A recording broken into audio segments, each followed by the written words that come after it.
Hello. We're back with a new video, guys. How are y'all doing? Today, I wanted to talk a little bit about one of the toughest battles, I would say, that I have in my relationships, just in general. As a Christian, one of the key teachings of the Bible is, to love our brothers and sisters and to serve those around us and to be loving, compassionate. But I think sometimes that is really, really difficult for me when I have like a conflict situation, a disagreement with loved ones. That could be my family members or that could be my partner. And I'm just so curious, why is it so much harder to stick to the principles that we want to stick to as believers when it's with our loved ones? If we were to speak to a stranger, we'll tell them, be patient, be kind, be loving, be caring. But as soon as a family member just says that one thing, it's just, I find myself reacting in a way where I'm just so irritated. And a lot of the times in those moments, what's going through my heart and my mind is, okay, cool, you're trying to say this and this is your point of view, but you're not even trying to listen to my point of view, and I need to be heard right now. Before we move on, before this topic goes any further, I'm sorry, I need to feel like I am being understood. That is something that I really struggle with sometimes, if I'm being honest. So key backstory for me is I have two sisters and obviously my mum. And when I was growing up, we always used to obviously argue, siblings argue all the time. But I would always feel like it was me against obviously the women in the house type thing. I'll be honest, from childhood, I always rejected that, man. I've always had that kind of idea that, look, in a relationship, be it with family, friends, or love, or partnerships, relationships, whatever you want to call it, it has to be a mutual understanding. Both people need to be appreciated, watered, and catered to. And in my head, especially as a believer, when I'm going through that and I'm thinking about that to me sounds like I am being a loving Christian man. That I value the views and the perspectives of them just as much as I just always feel like, no, the scale has to be balanced.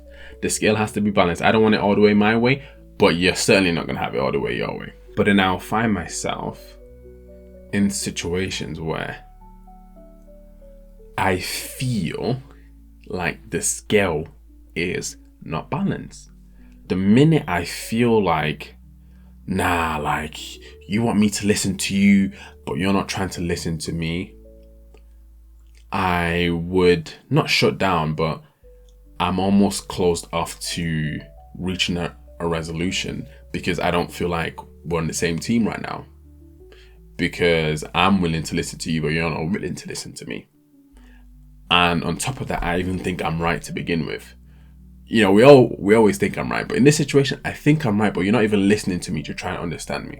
So I kind of just shut it off. And then what will happen is that inevitably the communication will break down. Whoever it is I'm having a conflict with will kind of separate for a time, and then I'll be thinking about it before we kind of come back again.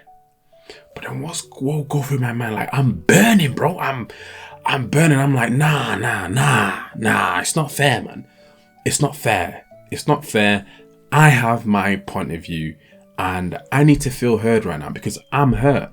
I'm genuinely hurt. And it's not fair that I don't get to communicate this. But then now you're also hurt because of this argument. Nah, man, I'm not gonna back down, because if I back down, that means I'm suppressing something. And if I now suppress something, and I'm gonna be holding this grudge for a long time, so now I can't, man. I'm sorry. We're just gonna have to find a way for you to be on the same page, because you're not listening to me right now. And cool, I get you're upset, but you're not listening to me, so we can wait it out, until you're not upset. But I'm not gonna let this go, because as much as I want to know what you're feeling, what you're thinking, and what you're feeling, I also want you to want to know what I'm feeling and thinking, because this is our relationship. You're my mom, you're my sister, you're my girlfriend. Nah. Especially with this whole thing that obviously we've grown up with sisters, where it was so often where in an argument, my voice would be shut down growing up, because obviously there's more of them. So like, I have this thing of nah, not now, not today. But I've been finding myself in situations where these conflicts are happening, but there's no resolution.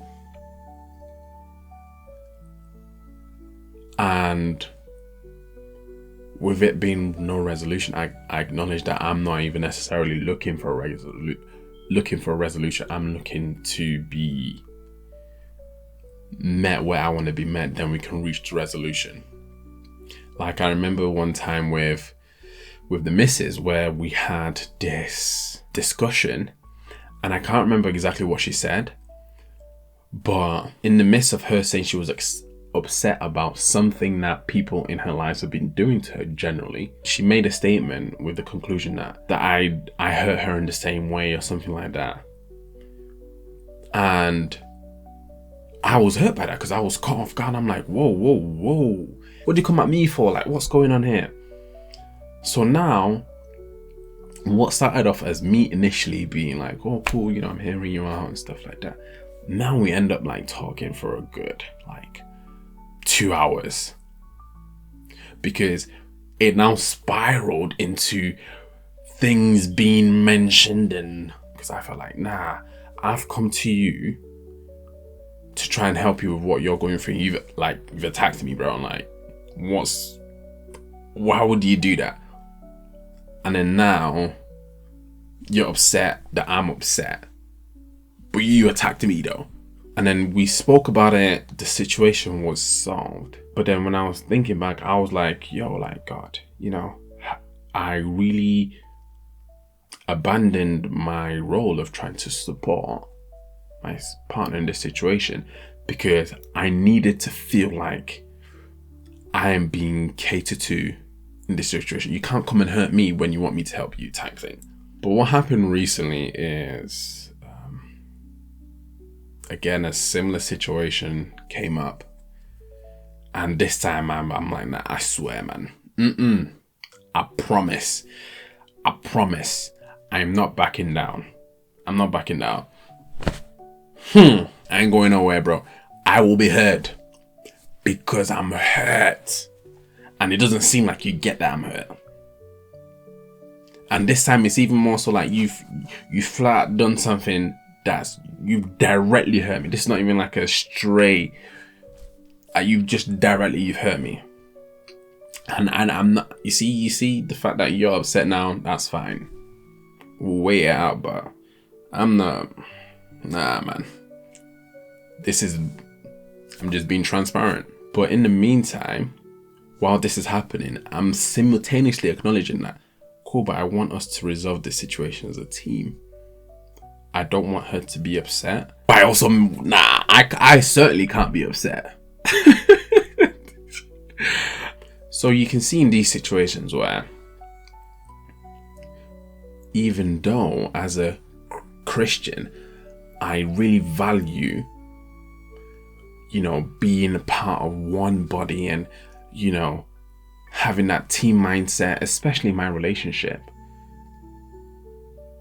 But then when in these situations where I feel hurt and I feel like I'm being targeted, or I don't feel like everything is just right for me, I straight away just kind of forget about that whole team thing. And I have that mindset of, yo, cool, we can get back to team in a minute, innit? But what we need to do is address what just happened right there. Nah. And I'm gonna stand on business. You know? And that's, you know, I'm not proud to say it, but that's something that I couldn't even help it. It now came up to me doing my Bible study. Again, I obviously doing my devotion. And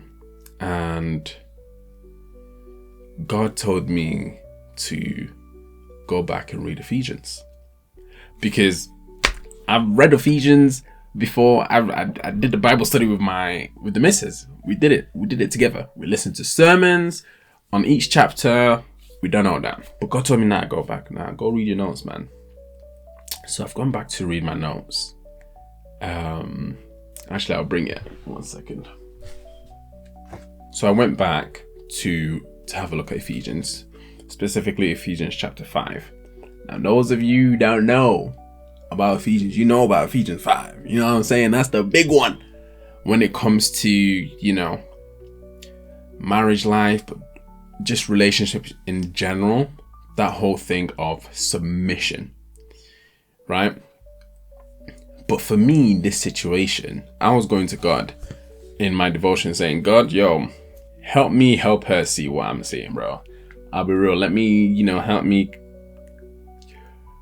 gently, you know, bring her to see my side of it, you know, do it in a loving way. I want us to be on the same page, but I want her to kind of see what I'm seeing. You get me? That's why I was going to God for in my devotion, bro. But God said, yo, go and read Ephesians 5. And I pretty much started and ended on Ephesians chapter 5, verses 21, which says, submit to one another out of reverence of Christ. And I was kind of reading through a commentary about, you know, what that thing of submission was. And for me, the part that connected was that concept, that ideology, that philosophy of myself or the individual doesn't take precedence or importance over the team.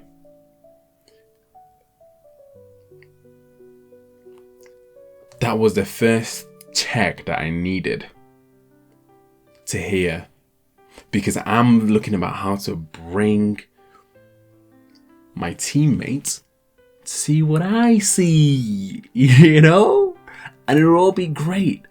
But in reality, my job as a believer, as a follower of Christ, when I'm dealing with my relationships, my job is to be thinking, how can this team move forward honoring God? And then the second part is where Paul says why we need to submit. For reverence, fear, you know, these are kind of synonyms the way they're used for God. I said, wow, man. Because in those moments, I get so narrow-minded and I'm just thinking about, nah, bro, me is her. Me is her. You know, and even when I go to God, I don't go to God to help me be more humble and bring myself to the people I love to resolve the situation. I go to God for God to give me the wisdom to get them to see my point of view. Do you get what I'm saying? Like, I wasn't searching for God for the right kind of wisdom because I was not going to move on. But then I was convicted to now think of Jesus on the cross and even leading up to his crucifixion, where the people he's coming to die for are mocking him, insulting him, are asking for him to be imprisoned. They're laughing at him. They flogged him. They stripped him, they humiliated him. And Jesus wasn't focused on, nah, but I'm here. So therefore, nah, allow it. You see this mission of God? Nah, allow it. Until I have my resolution, until I feel like I'm emotionally being catered to right now, and I get an apology, nah, that has to be on hold. But Jesus firmed it. It's not even that he even firmed it, because firmed it implies that he's burning. Jesus in his heart had nothing but love and compassion. He looked at us, them at the time, who were doing all those things, and said, nah, you need me to help you, so I'm going to do it. So when I'm thinking like, I'm looking at myself and like, yo, cool, I'm burning about this this small something. I'm burning about this small something. Yeah. But in reality, look at what Jesus Christ has done. You know, look at how he surrendered himself and submitted to the will of God. So much so that he wasn't burning. His fulfillment came from the fact that he's about to fulfill all those prophecies from Isaiah. So then there was a point where I'm even getting emotional. I'm like, is this what it means? Is this what it means to be a man? To be a leader? That all my feelings are just gonna be crushed? This is what I'm thinking. And I'm like, really? But I think what happened is, after I read that, I went and lay down on my bed, and I was just looking up to God and saying, God, help me, because I'm so tied and attached to this feeling I have in myself of like, nah, for me to help you, you have to help me. It's conditional helping over here, boy. In the situations where I'm hurt. If I'm not hurt, I'm always so ready to be like, yo, cool, we'll sort this out, we'll do all this stuff that we need to do. I'm ready to submit. But when the times are tough, man, submission is looking like a second option. Submission to the mission of God. This mission that was even highlighted in the first verse of Ephesians chapter 5. It clearly says that we are to follow God's example, therefore, as dearly loved children, and walk in the way of love, just as Christ loved us and gave himself up for us as a fragrant offering and sacrifice to God. You see, all that thing that I was talking about at the very start, where I felt like the right thing to do, the loving thing to do, is the balance. I feel heard, I feel supported, you feel heard, you feel supported. As long as we make sure that the scales are balanced, everything's great. But that's not what it talks about here. It doesn't say, oh cool, as long as they, meet you where they should meet you, as long as it's balanced. No, it says we should give ourselves up. So that's something that really got me and convicted me, if I'm being honest. And now I'm praying so that in the next time things happen, that I'm like, cool, this is my teammate, this is my mom, my sister, my dad, my friend, my girlfriend. What do I do in this situation to love them better? What do I do in this situation to give myself up so we can move forward in fulfilling what God has designed for us, so that we're not caught up spending hours on ourselves? That is my new prayer. It's tough, I'll be so real, but what's more important is I want to be like Jesus. So yeah, there is no I in team, guys. And I just pray that as we go through the conflicts that we go through, that we're humble enough to remember that. But yeah, guys, let me know. Any of you guys struggle with that sometimes, you know, that wanting to feel like you're, you know, hurt. Because I know I do. But that's the video. Please like, subscribe, share. Peace.